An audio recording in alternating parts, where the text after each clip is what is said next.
Hello, hello, hello. I am author and entrepreneur, the Cerebral Palsy Vigilante, Zachary Fenell. Please join me today to discuss goal setting. Wait, do not click away quite yet. I know goal setting can be an overwhelming topic, especially if you have cerebral palsy, CP for short. Simply walking without tripping or maintaining energy levels during a fun day out remains challenging. Forget a goal like completing a marathon. I know because I have been there. But I've also been on the other side of the finish line after walking 26.2 miles to become a marathoner. In the process, I learned firsthand how goal setting helps with cerebral palsy, although you do not need to complete a marathon to reap the benefits of goal setting. Before going any further, I should emphasize I am not a doctor or any kind of medical professional. I am one guy with CP sharing his experiences, thinking they could be useful to others. If something I say intrigues you, please consult your medical team as appropriate. Now, let us get down to details. First off, to give some perspective, I should lay out a timeline. The goal to walk a marathon originally came to me in the spring of 2011. I also believe honesty is important. So, I will tell you, when I learned a marathon is 26.2 miles, I quickly dismissed the goal. 26.2 miles is the way I walk. My balance, that would be unreasonable. So I compromised and decided to set my aim on completing a half marathon. Again, this was the spring of 2011. I completed my first half marathon on October 9th, 2016. That is 5+ years between setting and realizing my goal. Again, being completely honest, I did not start seriously pursuing the goal until August of 2014. In the 3 years between setting and seriously pursuing the goal, I found myself lost in the vastness of the goal. Eager to tell people, yeah, I am training for a half marathon. Yet that training consisted of unmeasured walks around the neighborhood and riding my stationary bike for a certain number of miles. Heck, until 2014, I did not even know where to go to find and register for races.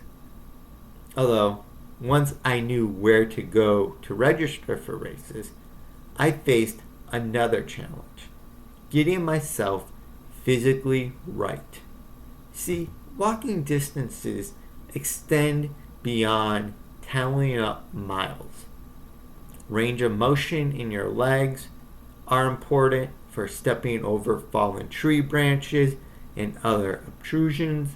A strong core plays a vital role in staying upright when a misstep leaves you sparring with gravity.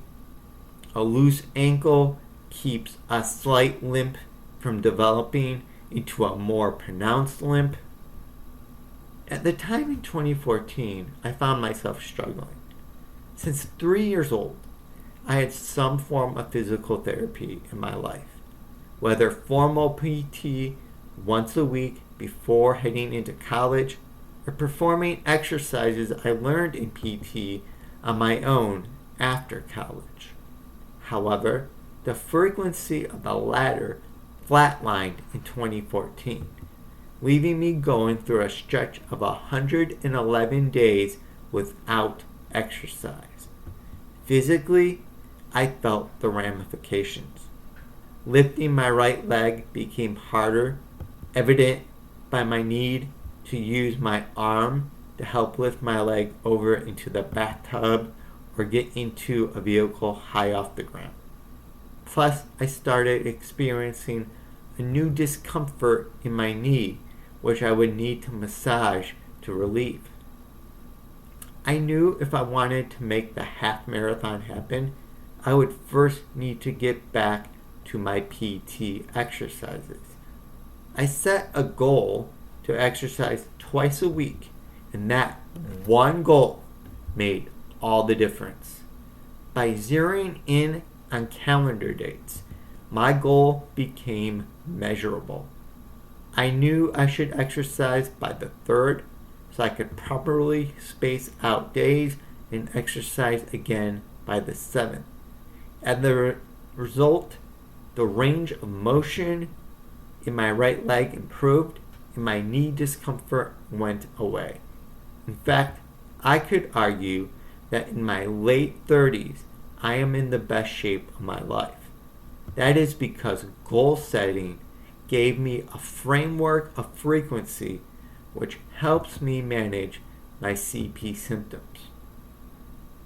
Exactly what a good exercise goal for you is going to look like will depend on your physical abilities, level of independence, and support system. Messing with ascending and descending stairs without railings might be too risky for you, but setting a goal to stretch hamstrings 60 seconds every morning when you wake up and again for 60 seconds before you go to bed could help with your CP's spasticity.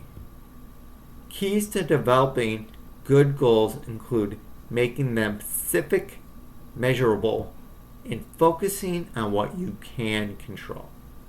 2 of the elements you can see in the above goals.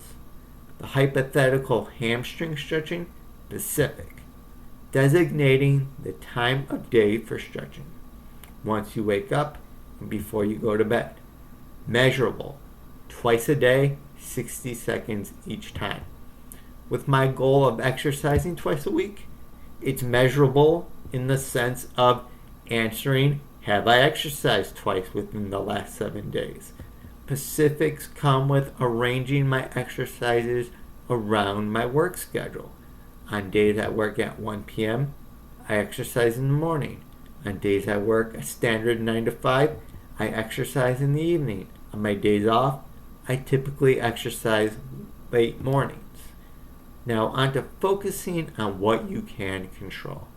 I imagine there might be someone out there watching this video thinking, my goal is to be in a relationship. I admit, back at 19 years old, I had that goal.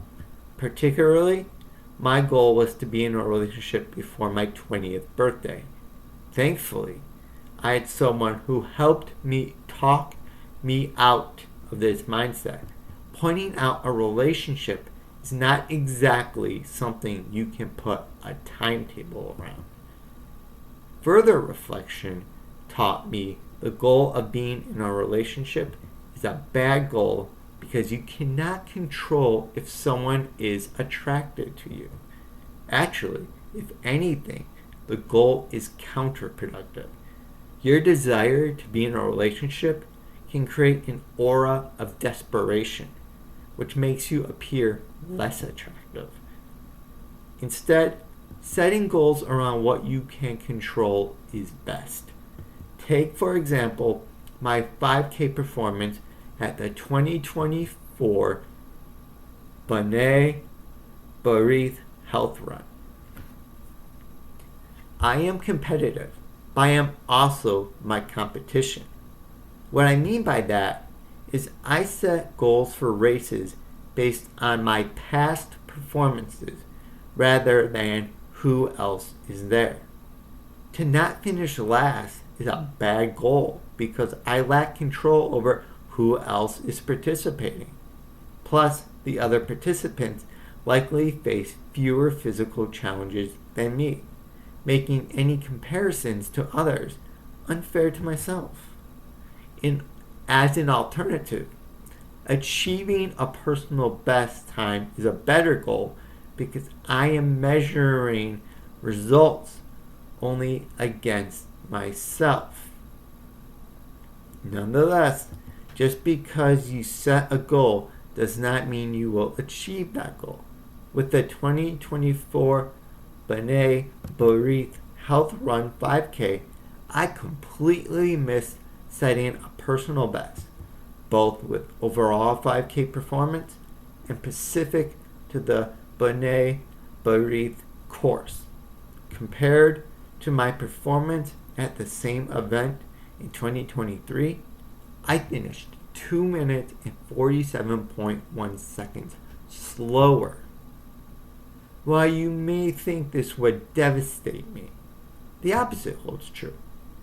The goal distracts me and prevents me from beating myself up over the fact I finished last overall. Rather, I concentrate on specifics related to me, asking myself, what caused me to be slower?